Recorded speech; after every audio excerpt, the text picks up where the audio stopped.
Everyone, my name is Feed Alligators and welcome back to another video. Today, we will be comparing the MOG-12 Dragon's Breath to the Model 680's Dragon Breath. So without further ado, let's get right into this.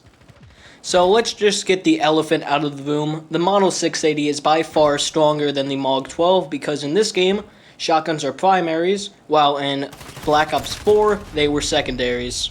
So to put that in perspective, shotguns in Black Ops 4 were about the same power as the pistols, while in this game, they compete with all the other guns, such as the LMGs, the assault rifles, and the submachine guns. So with that out of the way, let's compare them. Now the first is going to be the range. Now, if you didn't know, in Black Ops 4, the Dragon's Breath did not decrease range the way it does in Modern Warfare. Basically, the MOG-12 literally just made it so the person you shot burnt out for a little bit, and it kind of does the same thing in Modern Warfare, except it lowers range, and it depends on how far away you hit them. All in all, obviously the Model 680 is just the superior shotgun. Now in Modern Warfare, the best thing I can compare it to is, of course, the thermite. The Model 680 with the Dragon's Breath is almost like a weak thermite. Of course, it's not just the burn effect, you also have the fact that you're shooting them with a shotgun, so they're probably going to die if you're in range. I feel like the shotgun overall is good enough to be good without the Dragon's Breath, but it just helps add on to the gun. Of course, certain attachments come with downsides, such as the fact that if you have Dragon's Breath with a magazine, it provides you with a faster reload time, but you cannot have a barrel on the gun, therefore limiting your range. While the MOG-12, basically, it was an attachment that took up 2 of your slots, just like it did with every single other attachment in the game. Although I feel like operator mods were cool in Black Ops 4, they weren't completely necessary. Like, you could still use the guns without them, and by far, there were better guns than others. Of course, everyone remembers how the Titan with the thermal scope was the best at the launch of the game. Even though it was the most balanced game, people still find a way to get the overpowered guns. And of course, the GKS was, of course, the worst gun in that game, I would say, other than the pistols and, of course, the shotguns because they were secondaries.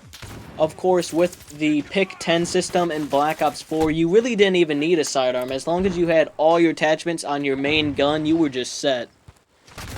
Of course, in Modern Warfare, the best thing about pistols, I would say, is the fact that they're always, well, I shouldn't say always, most of them are going to be a one-shot kill in hardcore, which is very helpful because you can outbeat a lot of the primaries.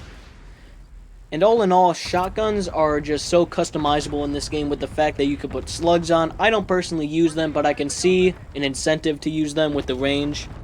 And adding this on, I really hope they added on more shotguns such as the double-barreled 725 or the Origin 12 and stuff like that, because I feel like it would be really good on the Origin personally, because I'm the type of person who uses it on shipment with the 25-round drum magazine. But they made it so that this isn't the best shotgun. I still think the 725 is by far the best shotgun, but I can see an incentive to use this one with the Dragon's Breath. Unlike the fact that in Black Ops 4, the only other comparable shotgun to the MOG-12 was probably the I forget how it was pronounced, but the semi-automatic shotgun with the flashlight mod. I just remembered the name. The SG-12 was the only other comparable shotgun, and that's with the flashlight mod, of course, because the Rampage had no range, and even though it was fully automatic, you couldn't use it unless you were point blank, so that made it borderline useless. And I feel like they will continue to balance the guns in Modern Warfare. Of course, they've been releasing a lot more patches and stuff like that, like buffs and other stuff like that. Like the M13, I believe, got a buff so it can help overtake the M4A1, which everyone uses. Personally, for me, I think the Scar is better than the M4A1, but that's besides the point. And I feel like in order to balance shotguns, they're going to have to limit the range on the Dragon's Breath, because if they were to put on the 725, I feel like they would have to lower the range more than they do on the Model 680, so that you can't just make it better than the Model 680. I'm realizing this mid-recording, but I have said I feel like a lot, and someone pointed that out in the comments of my Black Ops 4 versus Warzone video, so I will try to stop doing that less. But, of course, only time will tell what Infinity Ward will do with this game. Continuing to adding stuff to this game, and of course the addition of Warzone, will make this game last a lot longer than the other Call of Duties that nobody really plays anymore. Of course, I'm talking about Advanced Warfare, Infinity Warfare, and Ghost, because those are just all the terrible ones. And of course, Black Ops 4. So that is it for this video. Make sure you like and subscribe, and comment down below what you think I should do next video. I'm trying to do more of the .exe videos, but of course, those aren't getting as much views as I was hoping, and they take a lot of effort, so I'm going to do a little bit easier videos, maybe do some more class setup ones, but we'll see.